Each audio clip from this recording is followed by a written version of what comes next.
Hello, Namaste, welcome everyone. Today we are going to learn 5 ways to speak English, and you are watching English at Home. I thought of making this session because I did have made a video saying how you can speak English, but I just wanted to tell you what are the ways I have used to improve my English. So there are basically 5 ways. But before all that, just don't forget to subscribe to the channel and press the bell icon. So, the 5 ways to master English. First is reading. You gotta read something. You should कुछ पढ़ना है, कुछ reading करनी है, वो बहुत ज़रूरी है. Then you should write. कुछ लिखना है. I will explain in detail. बाद में बताऊंगा आगे. फिर speaking with someone. You should find someone to speak with. Then you should participate in public events. And lastly, and not the least, obviously, watching public speakers. YouTube पे देख सकते हो, TV पे देख सकते हो. I will explain. तो हम पहले फर्स्ट पे आते हैं, रीडिंग पे. अब रीडिंग में क्या हो सकता है? बुक्स रीड कर सकते हो, नॉवेल्स रीड कर सकते हो, न्यूज़पेपर रीड कर सकते हो. इससे क्या होगा? आपकी रीडिंग पढ़ने की, उससे आपको लाइक सेंटेंस फॉर्मेशन कैसे होता है, कि ऐसे सेंटेंस को कैसे लिखा जाता है, ये वर्ड कैसे बोला जाता है,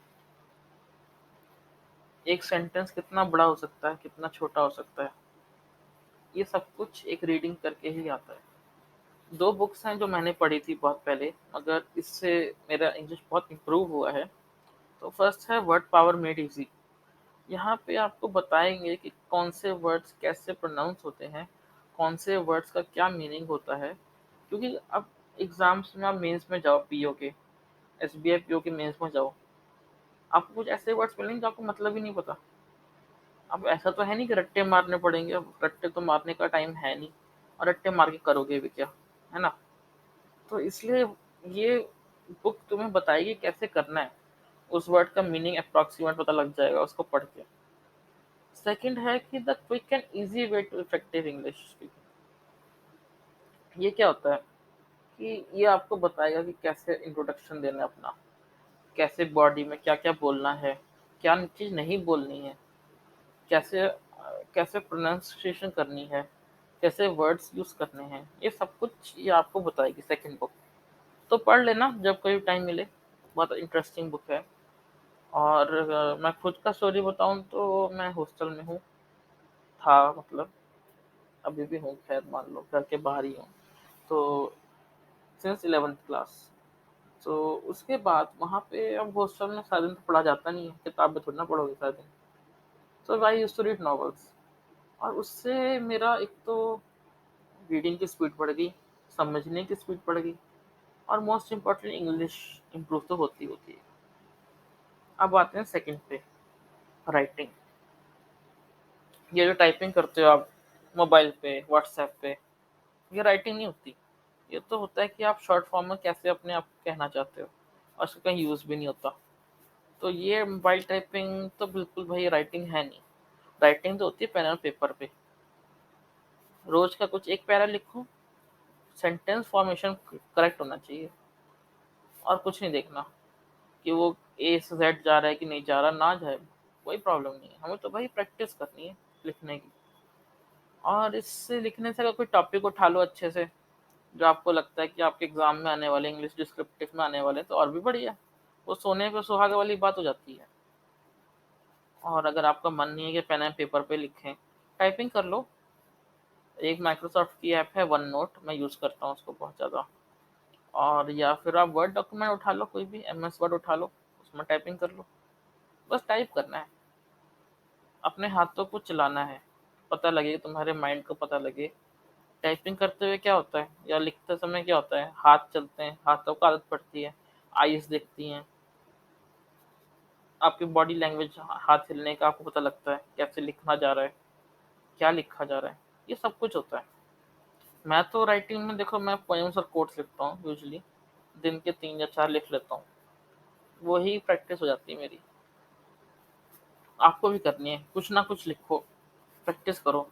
ज़रूरी नहीं है उस पूरे पैरा का मीनिंग हो, कोई फ़ायदा ज़रूरी नहीं है। हाँ, वो बात अलग है कि आपको अगर करनी है साथ में प्रैक्टिस अपनी इंग्लिश डिस्क्रिप्शन की, तो मोस्ट वेलकम।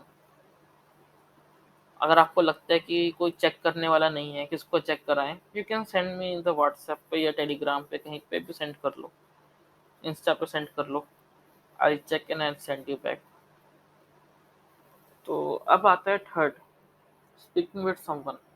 अब you have to find people जिससे you can speak in English, and also कि हाँ, उनको भी खुशी हो तुमसे बात करके। दोस्तों को पकड़ो अपने, उनकी भी इंग्लिश बेटर होगी, तुम्हारी भी बेटर होगी। और ज़्यादा थोड़ी ना बात करनी है, 15-20 दिन कर लो, और 10-15 मिनट लगा लो पर डे के, बस उतने में स्पीकिंग हो जाएगी ठीक। ये होता है कि हमें सेंटेंस फॉर्मेशन तो आता है, मगर जब हम बात करने लगते हैं किसी से, फिर वो चीज़ नहीं हो पाती, समझ में नहीं आता क्या बात करें, कौन सा वर्ड यूज़ करें।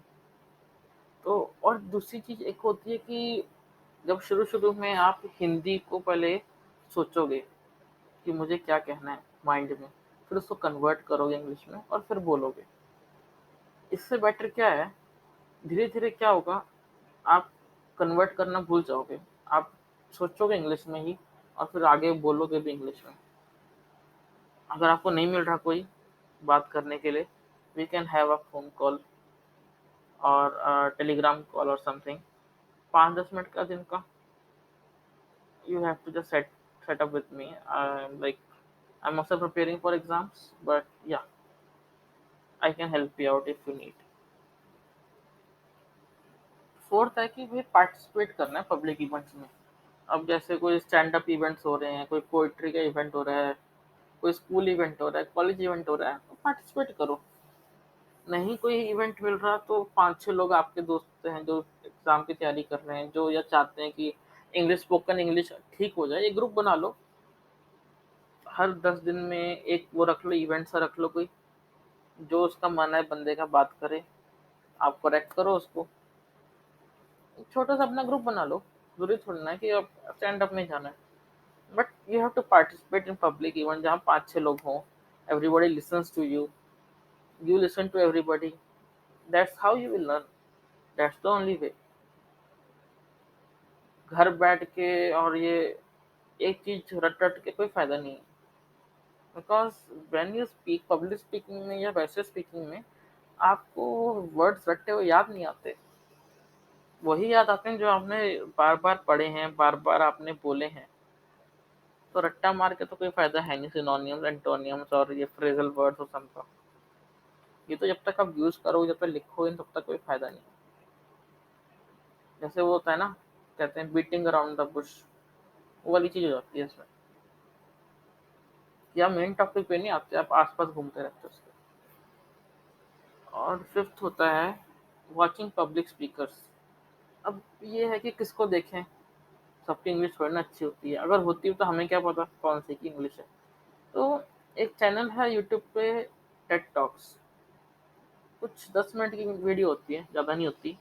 वहाँ पे जो भी बात करता हूँ उनकी इंग्लिश बहुत अच्छी होती है, द वर्ड्स जो यूज सिंपल होती है, ज़्यादा मुश्किल नहीं होती, और you will get to know कि हाँ कैसे बात करते हैं पब्लिक स्पीकिंग में, कभी इंटरव्यू में कैसे बात करते हैं, वो सारा टेड टॉक्स पे इजीली होता है। एक नया टॉपिक भी आपको समझने को मिलता है। फिर सेकंड है थिंक स्कूल, चैनल एक और है ये, यहाँ पे आपको लेटेस्ट टॉपिक्स पे एक जो इनका एडिटर है वो बोलता है, आपकी नॉलेज इंप्रूव होगी, आपको पता लगेगा कैसे बात करनी है, कौन से वक्त में क्या चीज़ बात करनी है, ये सारा कुछ पता लगेगा आपको। और अगर न्यूज़ पढ़नी है, न्यूज़ देखनी है, तो बीबीसी वर्ल्ड है, यूट्यूब पे आता है, फ्री है, चैनल देखो, उनकी न्यूज़ देखो, उनकी इंग्लिश जो है, you will never find a better English from any other channel. उनकी जो ब्रिटिश इंग्लिश है ना, बहुत अच्छी है, बस तुम लोग फिदा हो जाओगे। मगर वही है, आपको कंसिस्टेंसी रखनी है हर चीज़ में, कुछ भी करो। एंड ये नहीं कि सारे स्टेप एक साथ ही उठा के कर देने, धीरे धीरे करो, टाइम है अभी। और एक है डीडी नेशनल आता है, सबके टीवी पे आता होगा, इंग्लिश वर्जन वाला, वो देखो, वहाँ पे भी इंग्लिश बहुत अच्छी होती है उनकी। दे यूज अमेरिकन इंग्लिश, तो you will find a bit different from BBC world की इंग्लिश से।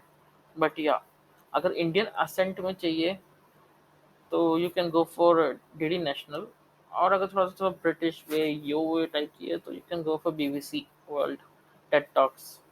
और इंग्लिश इंडियन भी होनी चाहिए, थोड़ी सी मिक्स होनी चाहिए, इसको समझ में आ जाए।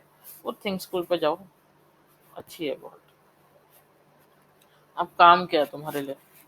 बस फर्स्ट स्टेप से लग जाओ, कुछ 15-20 दिन दो हर स्टेप को। And if you need something you can have a chat with me. If you want to find someone, and if you are not finding anyone to talk with in English, you can just set up a meeting with me.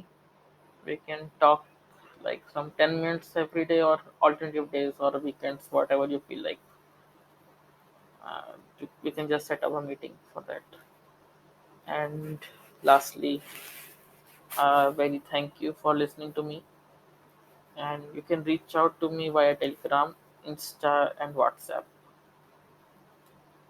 And don't forget to subscribe to the channel.